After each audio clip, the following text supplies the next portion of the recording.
जय हिंद दोस्तों। और कैसे हैं आप लोग? उम्मीद करता हूं बिल्कुल स्वस्थ होंगे और मस्त होंगे।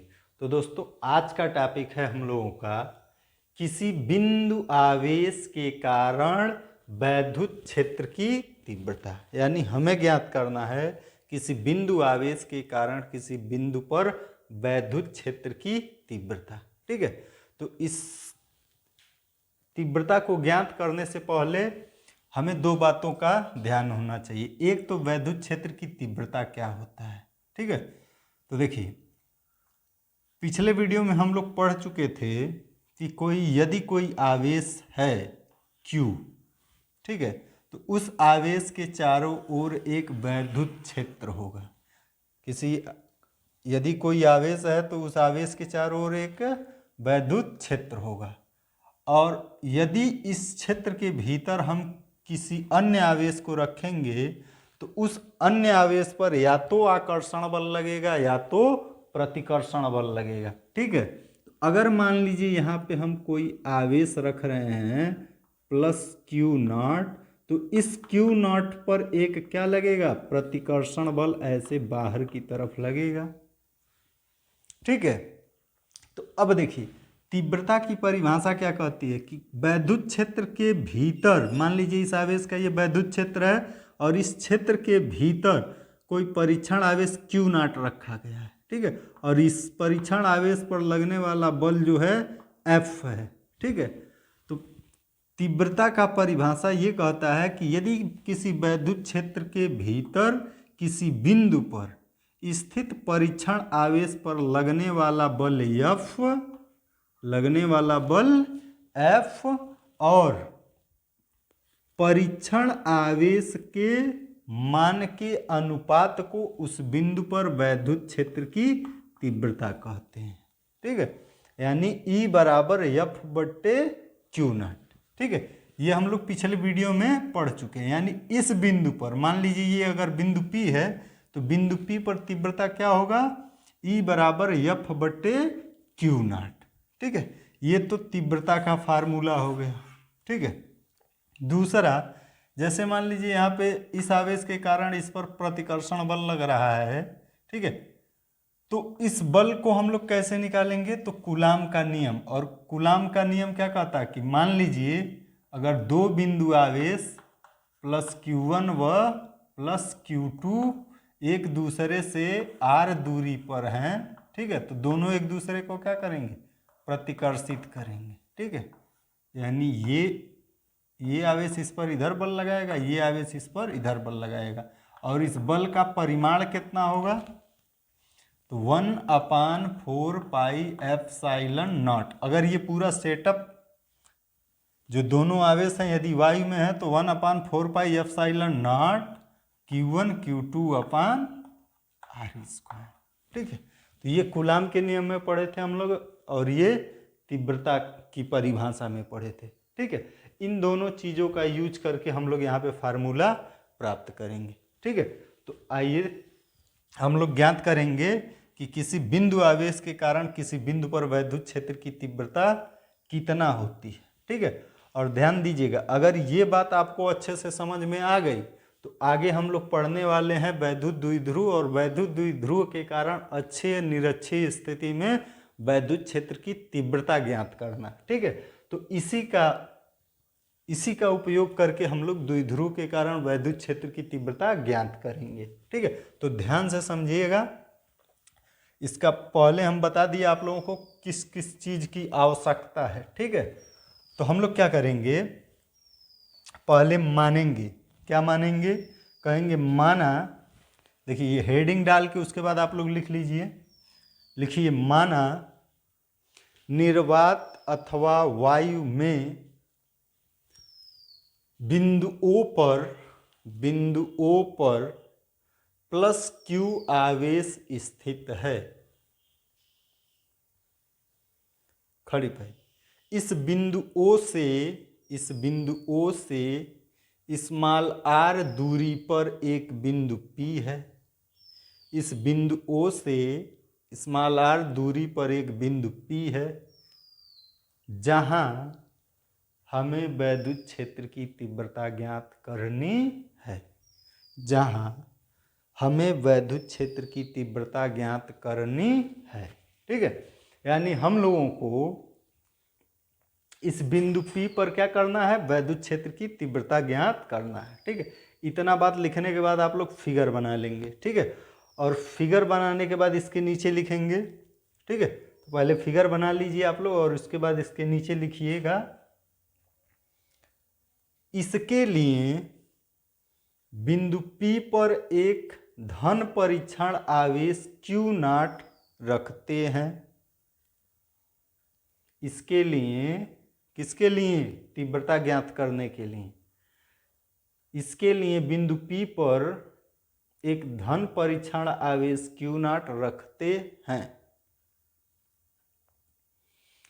खड़ी पाई, इस धन परीक्षण आवेश पर लगने वाला वैद्युत बल, इस धन परीक्षण आवेश पर लगने वाला वैद्युत बल, कितना वैद्युत बल लगेगा इस पर, F इक्वल टू, देखिए यहाँ पे हम लोग भाषा लिखे हैं, फिर यहाँ पे भाषा लिखें और फिर हम लोग जो यहाँ पे लिखे हम लोग कि इस परीक्षण आवेश पर लगने वाला वैद्युत बल, कितना वैद्युत बल लगेगा, तो कूलाम से के नियम से, कूलाम का नियम क्या कहता है भाई, कि दो बिंदु आवेशों के बीच लगने वाला बल जो है, यदि अगर ये वायु या निर्वात में है तो 1/4πε0 Q1 Q2 यानी दोनों आवेशों का गुणनफल बटे दोनों के बीच की दूरी के वर्ग से डिवाइड कर देंगे। ठीक है, तो वही चीज़ हम लोग यहाँ पे अप्लाई करेंगे।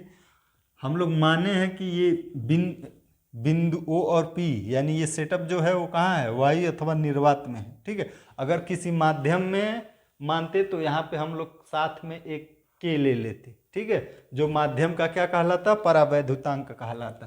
ठीक है, तो फिलहाल हम लोग उसको कंडीशन में डाल के अभी लिख दिया जाएगा। तो देखो, दोनों आवेशों के बीच लगने वाला बल कितना होगा, 1/4πε0 into Q1 Q2। Q1 Q2 के जगह क्या हो जाएगा, Q इंटू Q0।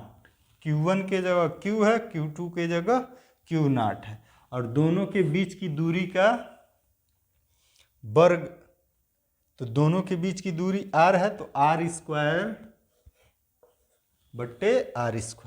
ठीक है, तो ये तो हो गया इस परीक्षण आवेश पर लगने वाला बल। ठीक है, इसकी दिशा किधर होगी, तो OP के अनुदिश, OP के अनुदिश, OP के अनुदिश। ये बल किस डायरेक्शन में लगेगा, OP के अनुदिश यानी इस डायरेक्शन में। ठीक है, O से P की ओर यानी ऐसे लगेगा। ठीक है, तो यहाँ पे देखिए डायरेक्शन बताया गया है। तो ये तो बल हो गया। अब हम लोग कहेंगे तीव्रता की परिभाषा से, तीव्रता की परिभाषा से, तीव्रता की परिभाषा से, तीव्रता की परिभाषा क्या कहता है, तो तीव्रता की परिभाषा कह रहा है E बराबर F बट्टे Q0। ठीक है, यही तो आपको समझाए हैं। तो अब देखिए यहाँ से आप F का मान रख दीजिए, यानी E बराबर F का मान कितना निकालें हम लोग, 1/4πε0 इंटू Q0 बट्टे r²। ठीक है, ये तो बल F का मान है। ठीक है, E बराबर F बट्टे Q0, तो F का मान हम लोग रख दिए। अब पूरे का बट्टे क्या है, पूरे का बट्टे क्या है, पूरे का बट्टे है Q0, तो ये Q0 से Q0 कट जाएगा, तो बचेगा आपका E बराबर 1/4πε0 इंटू Q, यहाँ पे केवल Q है, अब बट्टे r²। ठीक है, यानी बिंदु P पर जो तीव्रता होगा, ठीक है, उसका मान कितना होगा, तो 1/4πε0 into Q upon R square. ठीक है, अब देखिए यहाँ पे कहेंगे हम लोग कि यदि, लिख लीजिएगा कि यदि बिंदु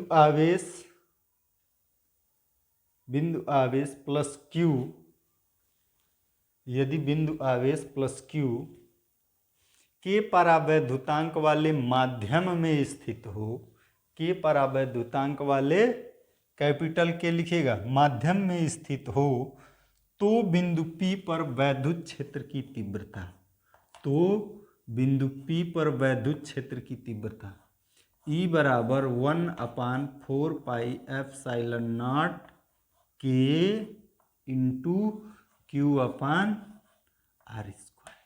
ठीक है, तो अगर किसी के परावैद्युतांक वाले माध्यम में बिंदु आवेश प्लस क्यू स्थित होगा तो बिंदु P पर वैद्युत क्षेत्र की तीव्रता कितना होगा, 1/4 pi epsilon naught K into Q upon R square.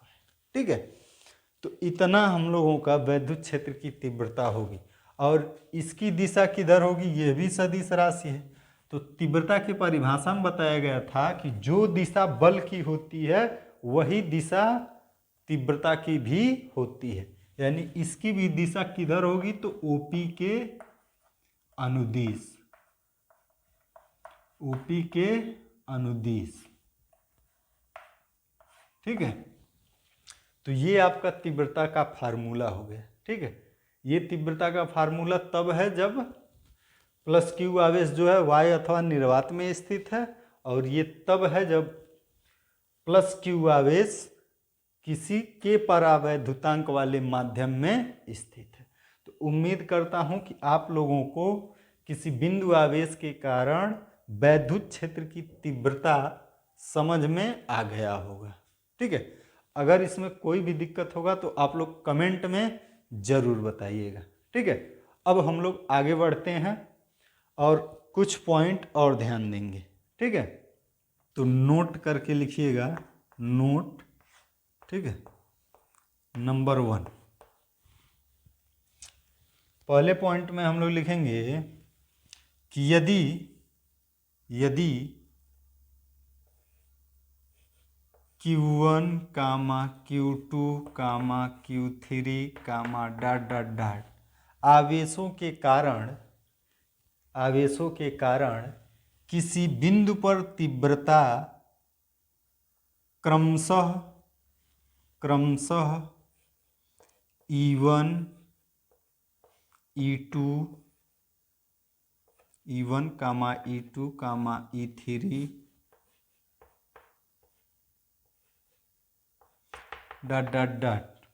है तो किसी बिंदु पर परिणामी तीव्रता E बराबर E1 plus E2 plus E3 plus ... लेकिन ध्यान देंगे कि सभी के ऊपर क्या लगेगा, वेक्टर लगेगा। ठीक है, क्योंकि तीव्रता एक सदिश राशि है। ठीक है, तो अगर हमें कई बिंदु आवेशों के कारण किसी बिंदु पर तीव्रता E1, E2, E3 है तो हमें परिणामी तीव्रता निकालने के लिए उन्हें किस रूप में जोड़ना पड़ेगा, तो वेक्टर रूप में जोड़ना पड़ेगा। ठीक है, यानी सदिश रूप में जोड़ना पड़ेगा। ठीक है, तो वेक्टर E यानी परिणामी तीव्रता वेक्टर E बराबर होगा vector E1 plus vector E2 plus vector E3 plus ... ठीक है, दूसरा पॉइंट लिखिएगा आप लोग कि यदि तीव्रता E1 व E2, यदि तीव्रता E1 व E2 के बीच का कोण थीटा हो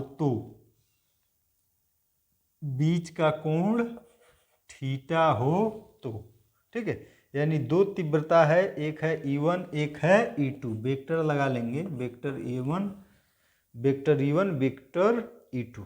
ठीक है, और यदि इनके बीच का कोण क्या है, थीटा है, तो तो किसी बिंदु पर परिणामी तीव्रता का परिमाण, ध्यान देंगे कि यहाँ पे बताया गया है कि दो तीव्रताएं हैं E1 व E2। ठीक है, मान लीजिए ये हो गया आपका E1, वेक्टर E1, ठीक है, और ये एक तीव्रता हो गया वेक्टर E2। ठीक है, तो इन दोनों दोनों तीव्रताएं हैं, मान लीजिए थीटा कोण पर है। ठीक है, तो इन दोनों तीव्रताओं के परिणामी तीव्रता का परिमाण क्या होगा। ठीक है, तो परिणामी तीव्रता का परिमाण हो जाएगा आपका E बराबर, परिमाण मतलब वेक्टर हटा के लिखेंगे हम लोग। ठीक है, तो वेक्टर हटा देंगे और लिखेंगे E बराबर अंडर रूट E1 का स्क्वायर प्लस E2 का square plus 2E1 E2 cos theta. Under root में क्या होगा, E बराबर under root E1 square plus E2 square plus 2E1 E2 cos theta. ठीक है, इससे क्या निकलेगा, तो परिणामी तीव्रता का परिमाण निकलेगा। ठीक है, अच्छा इसी में अब कंडीशन लगेगा, इसी का A नंबर, यदि थीटा बराबर 90 अंश हो तो क्या होगा।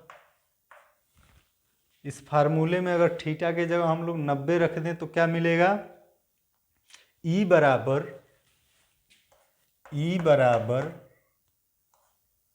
अंडर रूट E1 का स्क्वायर प्लस E2 का स्क्वायर। ठीक है, देखिए कास 90 अंश का मान होता है 0, और कास 0, जब यहाँ कास 90 का मान 0 रखेंगे तो ये इतना पद जो है गुणा होकर सब 0 हो जाएगा, तो अंडर रूट के अंदर बचेगा E1 का स्क्वायर प्लस E2 का स्क्वायर। ठीक है, B नंबर में लिखेंगे हम लोग कि यदि थीटा बराबर 0 अंश हो तो क्या होगा। यदि थीटा बराबर 0 अंश होगा तो कास 0 का मान क्या होता है, 1 होता है। ठीक है, कास 0 का मान 1 होगा तो ये बन जाएगा E1 का स्क्वायर प्लस E2 का स्क्वायर प्लस 2E1 E2। ठीक है, और आप ध्यान से देखेंगे तो ये लिखा हुआ दिखेगा E1 प्लस E2 का whole square, E1 plus E2 का होल स्क्वायर बनेगा, और होल स्क्वायर कर्णी से क्या हो जाएगा, बाहर निकलेगा, तो बचेगा E1 प्लस E2, यानी E बराबर बनेगा तब E1 प्लस E2 बनेगा। ठीक है, उम्मीद करते हैं कि ये बात आपको समझ में आया होगा। देखिए 0 अंश रखें हम लोग, कास 0 अंश का मान 1 होता है, तो कास थीटा को आप 1 है तो 1 का गुणा होगा, इतना ही बचेगा इसमें। ठीक है, E1 square plus E2 square plus 2E1 E2, यानी ये बन गया आपका E1 प्लस E2 का होल स्क्वायर। होल स्क्वायर जब रूट से बाहर निकलेगा तो रूट खत्म हो जाएगा स्क्वायर के साथ। ठीक है, तो बचेगा आपका क्या, E1 प्लस E2। ठीक है, और तीसरी बात इसमें होगा C नंबर, यदि थीटा बराबर 180 अंश हो तो क्या होगा। अगर थीटा बराबर 180 अंश रख दें तो इस कास 180 अंश का मान होगा -1, और -1 का गुणा जब कराएंगे तो ये हो जाएगा -2E1 E2, यानी तब बनेगा ये E1 square plus E2 square plus ये बन जाएगा माइनस में -2E1 E2, यानी ये क्या बनेगा आपका E1 माइनस E2 का होल स्क्वायर, और होल स्क्वायर क्या होगा, अंडर रूट से बाहर निकलेगा, और तब आपका E बराबर हो जाएगा E1 माइनस E2। ठीक है, अब देखिए ये सिंबल माइनस का सिंबल है, लेकिन ये बताता है कि बड़े वाले में से छोटे वाले को घटाया जाएगा। ठीक है, बड़े वाले में से अगर E2 बड़ा है तो E2 में से E1 घटाएंगे, E1 बड़ा है तो E1 में से E2 घटाएंगे। ठीक है, तो उम्मीद करते हैं कि ये बातें आपको क्या होंगी, समझ में आई होंगी। देखिए ये फार्मूला कब लगाएंगे, जब थीटा कोण पर दोनों तीव्रताएं थीटा कोण पर हैं तो उसके परिणामी तीव्रता का परिमाण का ये फार्मूला है। इसको हम लोग कहाँ पढ़े हैं, तो इसको फर्स्ट ईयर में पढ़ाया गया है कि दो सदिश। ठीक है, थोड़ा सा और आपको समझा दे रहे हैं फर्स्ट ईयर से। मान लीजिए ये आपका था वेक्टर ए, ठीक है, और ये है वेक्टर बी, और दोनों थीटा कोण पर हैं। दोनों किस पर हैं, थीटा कोण पर हैं। तो इन दोनों सदिशों को आप लोग जोड़े होंगे समांतर चतुर्भुज विधि से या त्रिभुज विधि से। ठीक है, तो उसमें जब आप निकाले होंगे कि सदिश ए व सदिश बी का परिणामी आर बराबर vector A plus vector B. ठीक है, और इसका जब परिणामी का परिमाण निकाले होंगे तो आया होगा आर बराबर अंडर रूट में A square plus B square plus 2ab cos theta. ठीक है, तो वहीं से ये चीज लिया गया है। ठीक है, कि यदि E1 E2 थीटा कोण पर हैं तो इनके परिणामी यानी इन दोनों का जो परिणामी वेक्टर ई होगा, ठीक है, परिणामी मतलब इन दोनों को जोड़कर, ठीक है, तो उसका परिमाण कितना होगा, परिमाण मतलब दिशा छोड़कर उसका मान कितना होगा, तो वो होगा ई बराबर under root E1 square plus E2 square plus 2E1 E2 cos theta. ठीक है, अब इसी में कंडीशन लगा दिया गया है कि अगर थीटा क्या हो, थीटा 90 अंश हो। 90 अंश का मतलब क्या होता है कि एक वेक्टर आपका इस डायरेक्शन में होगा E1 और दूसरा आपका इस डायरेक्शन में होगा E2। ठीक है, 90 अंश के कोण पर होंगे। 0 अंश का मतलब क्या है, दोनों सदिश एक ही दिशा में होंगे। जिस डायरेक्शन में वेक्टर E है उसी डायरेक्शन में E2 भी है, यानी दोनों जब समान दिशा में है। ठीक है, और 180 अंश का मतलब क्या हो गया कि एक आपका अगर इस डायरेक्शन में है E1 और E2 जस्ट उसके अपोजिट है। 180 का मतलब क्या हो गया कि दोनों तीव्रताएं बिल्कुल अपोजिट हैं। ठीक है, तो देखिए जब अपोजिट डायरेक्शन में दोनों तीव्रताएं होंगे तो डायरेक्ट बड़े वाले तीव्रता में से छोटे वाले तीव्रता को घटाएंगे और इस परिणामी तीव्रता की दिशा वही होगी जो बड़ा वाला तीव्रता वाला होगा। यानी अगर E1 बड़ा है तो इस E की डायरेक्शन जो होगी E1 के दिशा में होगी। ठीक है, अब यहां पे देखिए 90 अंश है तो ये क्या होगा आपका under root E1 plus E1 का स्क्वायर प्लस E2 का स्क्वायर। इसका परिणामी इस फिगर के अनुसार कहीं इधर होगा। ठीक है, और अगर 0 अंश यानी एक ही दिशा में है दोनों तो उनके परिणामी निकालने, परिणामी का परिणाम क्या होगा, सीधे जोड़ देंगे E1 प्लस E2, यानी दोनों तीव्रताओं को जोड़ देंगे और दिशा क्या होगी, जिधर E1 का दिशा है उधर E2 का दिशा है तो उधर ही E का भी दिशा हो जाएगा। यानी परिणामी तीव्रता E की भी दिशा E1 व E2 के डायरेक्शन में ही होगा। ठीक है, तो उम्मीद करता हूं कि ये बातें आप लोगों को बहुत अच्छे से समझ में आ गई होंगी। एक बात और आपको बता देना चाहता हूं कि जो चीज़ ये हम आपको तीव्रता के लिए बताए हैं ये सारे चीज़ कूलाम के नियम यानी वैद्युत बल के लिए भी लागू होगा। ठीक है, कि अगर हमें कई आवेशों के कारण किसी बिंदु आवेश पर वैद्युत बल ज्ञात करना है तो अगर मान लीजिए इस आवेश पर मान लीजिए कोई आवेश है प्लस Q1, चिन्ह छोड़ दीजिए साइन, Q1 Q2 Q3 तीन आवेश है मान लीजिए। इन दोनों आवेशों के कारण आप इस आवेश पे हमको बल निकालना है। ठीक है, तो इसके कारण बल मान लीजिए F1 है, साइन ले लेते हैं हम लोग, प्लस है, ये मान लीजिए माइनस है, ये मान लीजिए प्लस है। ठीक है, तो इसके कारण इस पर प्रतिकर्षण बल मान लीजिए F1 इधर लग रहा है, इसके कारण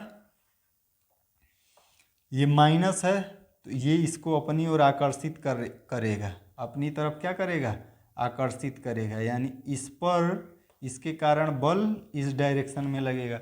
अब इन दोनों ये दो इस आवेश पर दो बल लग रहे हैं ना, F1 F2, ठीक है, तो ये भी सदिश राशि है, इस पर भी ये सारे जितना नियम तीव्रता पर बताएं सारा का सारा अप्लाई होगा। यानी यहाँ पे हम लोग जब वेक्टर F निकालेंगे परिणामी बल तो वह होगा vector F1 plus vector F2, ठीक है।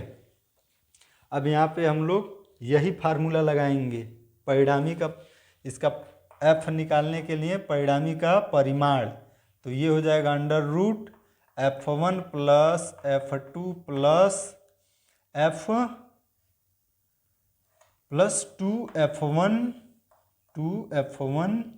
F2 कास थीटा, ठीक है, ये पूरा अंडर रूट में रहेगा, ठीक है। और इसमें भी कंडीशन लगाएंगे 0 अंश है, 90 अंश है, 180 अंश है, तो इसी प्रकार F में ये सारा चीज़ आप ऐसे समझिए कि E के जगह F कर दीजिए, ठीक है, तो ये बल के लिए फार्मूला बन जाएगा, ठीक है। तो उम्मीद करते हैं कि आप लोगों को वैद्युत क्षेत्र में किसी बिंदु आवेश के कारण किसी बिंदु पर वैद्युत क्षेत्र की तीव्रता क्या होती है, ठीक है, और कैसे हम लोग तीव्रता कई बिंदु आवेश के कारण किसी बिंदु पर वैद्युत क्षेत्र की तीव्रता कैसे ज्ञात करेंगे, ठीक है। तो उम्मीद करते हैं आप लोगों को बहुत अच्छे से समझ में आया होगा। तो दोस्तों अगर आपको वीडियो पसंद आई हो तो वीडियो को लाइक कर दें, शेयर कर दें और चैनल को ज़रूर सब्सक्राइब करें। धन्यवाद दोस्तों, जय हिंद।